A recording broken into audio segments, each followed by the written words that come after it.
revenons pour la troisième et dernière partie avec une star, Yvan Wondji, franco-camerounais, capitaine de l'équipe de France de Cécifoot, joueur de l'équipe de France. On aura l'occasion de revenir en détail dans quelques instants. Et puis nous avons un maître avec nous, c'est monsieur Charles Topley, et qui est en notre compagnie. Il a parlé de son livre à l'instant, et puis un spécialiste du football africain. Je suis bien. C'est Samy. Un maître et un capitaine, là je suis hyper bien entouré. Tranquille. Clin d'œil aux internautes tout de suite.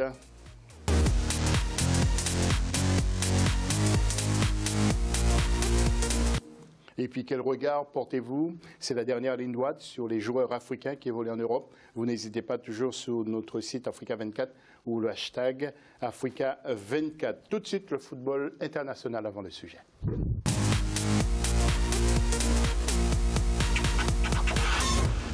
Et justement, pour la première fois dans l'AFC, nous allons consacrer une partie de notre émission Football des non-voyants. Quelle place des non-voyants? Quelle place dispose cette discipline sur notre territoire? Y a-t-il des championnats, des équipes nationales? Est-ce une discipline qui influence pour nos nations sur le football international, dans le cadre du football international plutôt? Deo Gracias Podo nous présente ce sujet. D'abord, regardez. Né en Amérique latine dans les années 80, le Cécifoot a conquis le continent africain. Il s'agit du football destiné aux personnes souffrant d'un handicap visuel. Il suit les règles de la Fédération internationale de football avec des aménagements pour tenir compte du handicap des joueurs. En 2004, aux Jeux paralympiques d'Athènes, le Cécifoot est devenu officiellement un sport paralympique. Plusieurs championnats de la discipline ont lieu chaque année en Europe et sur le continent à l'image de la Coupe d'Afrique dont la 4e édition se tient du 22 au 31 octobre 2017 à Praia, au Cap-Vert.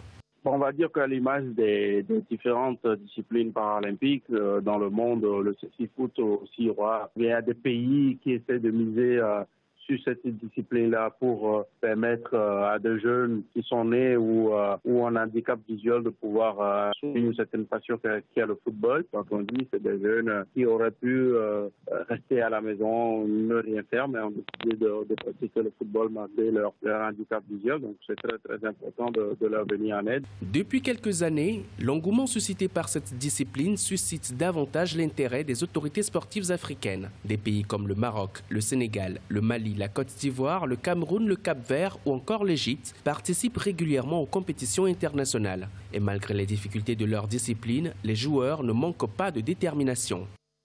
Lorsque nous étions à l'école, nous devions mettre le ballon dans un sac en plastique pour pouvoir le localiser. Nous sommes très passionnés par le football.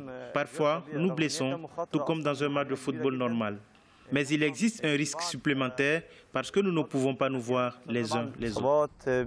Au Cécifoot, les joueurs sont guidés par plusieurs éléments, notamment le public, le ballon et les voix des autres joueurs. Autre acteur déterminant, les deux entraîneurs par équipe, dont l'un sur la ligne de touche et l'autre derrière le but. Ce football, qui est devenu l'un des sports les plus populaires chez les personnes ayant une déficience oculaire en Afrique, semble avoir le vent en poupe.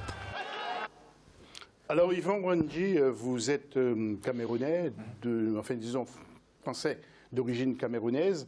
Et justement, il y a un Égyptien qui disait qu'il fallait mettre le ballon dans un sac en plastique pour pouvoir repérer l'endroit où il se trouve. Alors, ça a changé. Vous avez emmené un ballon. Comment ça se passe aujourd'hui? Alors absolument, ça a changé. La méthode que vous évoquiez juste à l'instant, c'était à l'époque, quand on n'avait pas encore des ballons aussi développés et sophistiqués. Donc le Cécifoot, donc comme on l'a dit, c'est du 5 contre 5.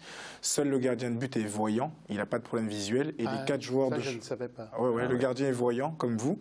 Et les 4 joueurs de champ de chaque équipe, parce que c'est du 5 contre 5, les 4 joueurs de champ de chaque équipe, comme nous sommes soit malvoyants, soit non-voyants, pour être sûr que tout le monde soit à égalité, on a tous un bandeau sur les yeux. Vous imaginez les bandeaux qu'ils fournissent dans les avions, ce sont ces mêmes types de bandeaux que nous mettons sur les yeux. Comme ça nous permet d'être à égalité. Ballon à clochette. Du coup, lorsqu'il roule, on le repère sur le terrain. Et on joue sur un terrain de dimension handball. Donc on joue soit sur de l'herbe, soit sur du synthétique, mais on joue sur un petit terrain.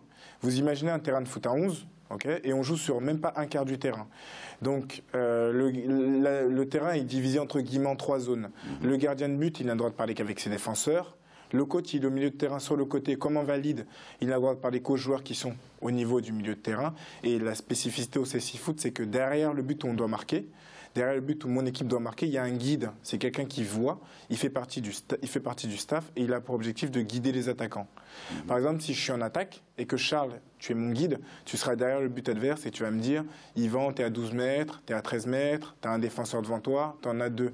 Donc le guide n'est pas là pour nous téléguider ou pour nous télédiriger, mais il est là pour nous donner des informations qu'on ne peut pas capter parce qu'on ne voit pas ou qu'on n'a pas le temps d'écouter parce que ça va vite. C'est du foot. Il y a beaucoup de gens qui ne savaient pas ça en plus. Bien sûr, oui, c'est un sport qui n'est pas connu mais qui se développe de plus en plus. On le voit de plus en plus à la télé. Alors, notamment en Afrique. Oui, alors vous êtes champion d'Europe avec l'équipe de France, médaille d'argent.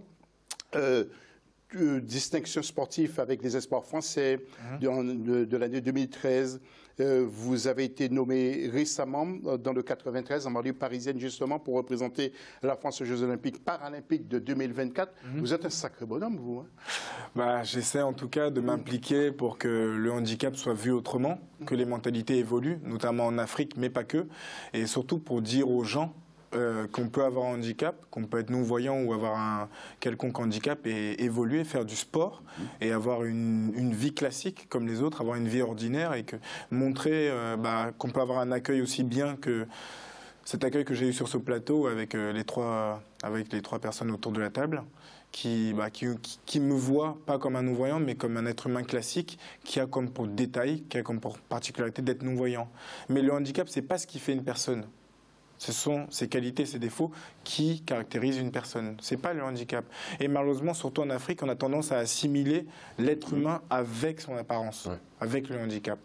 Mais c'est bien parce que le cécifoot, ça évolue de plus en plus en Afrique. Et donc, comme on le disait, comme on l'entendait dans le sujet, oui, tout à fait. Il y a eu au Sénégal, en Égypte. Voilà, c'est ça. Il y a à peu près 12 équipes, je dirais, de cécifoot, 12 pays qui ont une équipe nationale de cécifoot en Afrique. Et donc, il faut savoir qu'il y a eu la deuxième Coupe d'Afrique des Nations là, qui s'est achevée hier au Cap-Vert. Donc, il y avait 4 équipes. Le Cap-Vert, pays hôte, le Maroc, le Mali et l'Égypte. Donc, la finale, ça a été Maroc-Mali. Le Maroc, qui est l'équipe nationale qui est la plus développée en Afrique depuis longtemps. Et ils ont remporté là, la Coupe d'Afrique contre le Mali 8-1. Les deux finalistes, donc Maroc et Mali, sont qualifiés pour la Coupe du Monde qui a lieu en juin 2018 à Madrid. Donc l'équipe de France y sera également, entraînée par Samir Gassama, qui est d'origine malienne, marocaine-malienne. Et voilà, donc vous avez une sacrée mémoire aussi de tout. Hein. Oui, c'est important. Et le Togo Le Togo, non, on n'a pas encore d'équipe nationale. Du moins pas officiellement. Ah bon? Sans doute que ça se développe dans les écoles spécialisées, mais pas encore. Mais d'ailleurs, si nos amis africains ont besoin d'aide, de conseils, ils ont besoin qu'on les épaule, qu'ils n'hésitent pas à rentrer en relation avec moi sur les réseaux sociaux ou quelconque Yvan Wanji, voilà, bien sûr, avec Wanji, on peut les orienter. Oui. Alors, j'ai quelques questions encore à vous poser. Vous avez 24 ans. 24 ans, depuis l'âge de 10 ans, vous êtes joueur, et puis vous avez eu vos petits problèmes des problèmes de vue à l'âge de 5 ans. Alors, j'ai perdu la vue à l'âge de 10 ans, oui. Suite à un décollement de la rétine. Est-ce qu'il y a des blessures graves dans les matchs, dans les compétitions de... Alors, c'est une bonne question. Il y a des blessures, effectivement, comme dans le football classique, mais il n'y a pas des blessures qui sont liées au handicap. Par exemple, moi, j'ai eu rupture des ligaments croisés du genou droit, mais ce n'est pas lié à mon handicap. En ce moment-là, vous êtes blessé? En ce moment, oui, actuellement, je suis blessé depuis quelques semaines, mais l'opération s'est bien passée et on parle déjà de retour sur les terrains dans quelques mois. Oui. Mais les blessures ne sont pas liées au handicap, non. Parce que sur le terrain, du fait que nous soyons non-voyants, on est beaucoup dans l'écoute, on est beaucoup dans la concentration et dans l'analyse des informations qui sont données par les différents interlocuteurs, donc gardiens, les coéquipiers, guides, coachs. Donc du coup, je dirais qu'on est très dans l'analyse, on est beaucoup dans l'analyse et il n'y a pas de contact lié au handicap. Alors, il n'y a pas de contact lié aux handicaps. Je suis obligé de vous couper parce que c'est vrai que ça va tellement vite, l'émission. Pas de souci, quelquefois, j'ai envie de demander 2 heures, mais je n'ai pas le droit de faire ça. On va y arriver. Hein. Mais qu'est-ce que je voulais vous dire? Oui, nous allons voir quelques images parce que vous rencontrez beaucoup de personnalités. Et sur ces images, vous avez rencontré Kurzawa, le défenseur latéral du Paris Saint-Germain, sur les images que nous allons voir. On va voir votre but aussi. Quand vous avez marqué, tiens, on va arrêter pour voir ces images. pendant quelques instants. Comment vous courez lorsque vous allez marquer? C'est toi le numéro 10? Vous courez comme un fou. Après, regardez, donc, il va marquer, Wendy a marqué, regardez. Il stoppe complètement. Et il a mis un vrai but. Et il a rencontré Teddy Guinéen. Mais vous avez rencontré encore d'autres personnalités comme le président Macron, comme Laura Flessel, ministre des Sports. Dites-nous tout. Monsieur Hollande, effectivement, j'ai eu la chance de rencontrer pas mal de personnalités. Et avec l'équipe de France, lorsque nous avons été médaillés d'argent lors des JO à Londres, on a été reçus à l'Élysée par Monsieur Hollande qui nous a décorés, qui nous a remis l'Ordre national du mérite. Et moi, je fais partie donc du comité des athlètes pour les JO de 2024. Donc effectivement, j'ai été reçu avec toute la délégation il y a très peu de temps à l'Élysée avec Monsieur Macron, chez Monsieur Macron. Voilà, donc c'était une belle expérience et continuer là-dessus, surtout se battre pour que le CCI Foot soit davantage connu. Et c'est une chance que j'ai aujourd'hui avec cette fenêtre, cette lucarne, le fait d'être reçu sur votre plateau pour parler de CCI Foot et avec plaisir, s'il faut en parler à nouveau. Avec plaisir. Avec plaisir. Tiens, nous allons enchaîner. En tout cas, merci Yvan. Nous allons voir le tableau maintenant de la Ligue des Champions parce qu'il faut aussi qu'on fasse un peu d'actu de ce qui va se passer cette semaine. Nous avons beaucoup de joueurs du continent qui jouent. Alors, vous voyez le groupe A avec Manchester United qui est en tête avec 9 points devant le Cébal. Nous allons voir le groupe B rapidement. Le groupe B, c'est le Paris Saint-Germain, le club de Sami Mochtabi, qui est en tête dans le Bayern. Le groupe C maintenant, avec Chelsea qui revient très fort. C'est un gros groupe. Oui, exactement, avec l'AS Rome qui est deuxième. Pour l'instant, le jeu n'est pas fait. Le jeu est quasiment fait. Nous allons voir le groupe C maintenant. Oui, Barcelone. Avec donc, le groupe D, Barcelone et Juventus. Le groupe BCDE, nous allons voir le je vais faire tellement vite que bon, Liverpool, Spartak, qui est donc à égalité avec le Spartak. Séville qui est en balotage défavorable. Le groupe F, avec Manchester City et Shakhtar Donetsk, qui est deuxième. Ensuite, on enchaîne. Je crois que c'est tout, hein. Le G. Non, on passe le G. On a oublié celui de Monaco. Avec Besiktas, Istanbul, qui est leader. Et Porto. Et ensuite, nous avons Tottenham et le Real, qui a perdu ce week-end. Tottenham et Real qui sont à égalité. Ensuite, c'est le dernier. Alors, Tottenham Real, c'est le dernier. Mon cher Samy, vos commentaires. Oui, bien, on attend Yvan l'a dit, tu as parlé de Naples, on attend cette rencontre entre Naples et City, le match retour. On attendait beaucoup du match aller à City. Guardiola donc, a pris le dessus sur Sarri, sur l'équipe de Sarri. Donc on attend beaucoup de ce match parce que Naples est impressionnante en Serie A. Je crois que c'est 9 victoires et un match nul.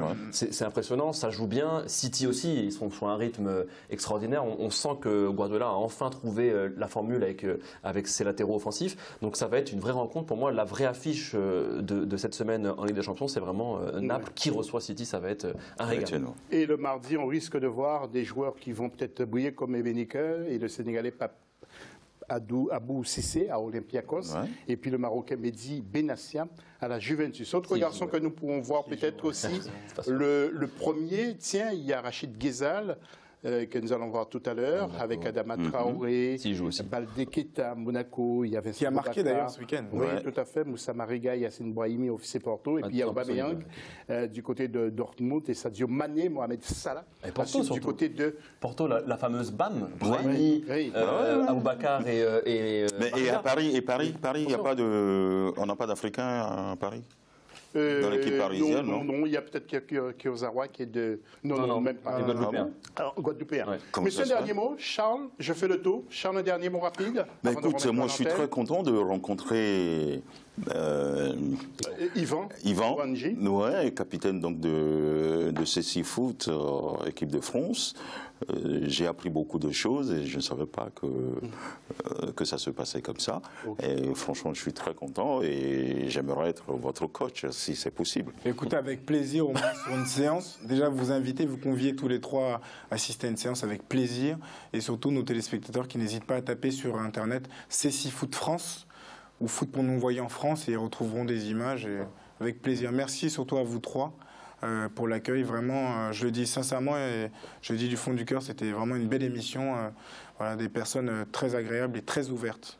Samy? Après, moi je retiens une chose qu'a dit Yvan, il a dit le handicap ne me définit pas. Et c'est vrai, moi personnellement, on a parlé foot pendant 1 heure là, et je me suis pas rendu compte une seule fois de son handicap. Quoi. Et c'est vraiment impressionnant. Moi je t'ai pris pour une personne. On peut continuer, on peut continuer. Et tu connais aussi bien le football que nous, et voilà, je trouvais ça très agréable. C'est très agréable. Et pour la réponse à notre question, il y a Rodrigue Nasser qui nous dit qu'il estime aujourd'hui que c'est un peu n'importe quoi d'après lui. Seul Aubameyang, Sadio Mané, Mohamed Salah qui lui donne encore de la fierté en parlant bien sûr des joueurs africains qui évoluent en Europe. Et il y a Cedro Resta qui nous dit, lui il pense que les footballeurs africains ont le niveau international, mais seulement une fois qu'ils rentrent en sélection, ils deviennent moins efficaces. Alors, bien sûr, c'est la fin de cette émission. Merci à tous ceux qui y ont participé. Je remercie Yvan Ouandji, vous l'avez vu, donc capitaine de l'équipe de France de CC Foot. Charles Toplé qui vient de sortir son 2e livre. Et puis notre cher Samy que j'avais vraiment le plaisir de retrouver. Et puis l'équipe de la régie que je remercie. Et M. Khadim Silla qui fait un gros travail aussi pour la coordination de cette émission. Restez avec nous, d'autres infos juste après cette émission. Salut et à lundi prochain.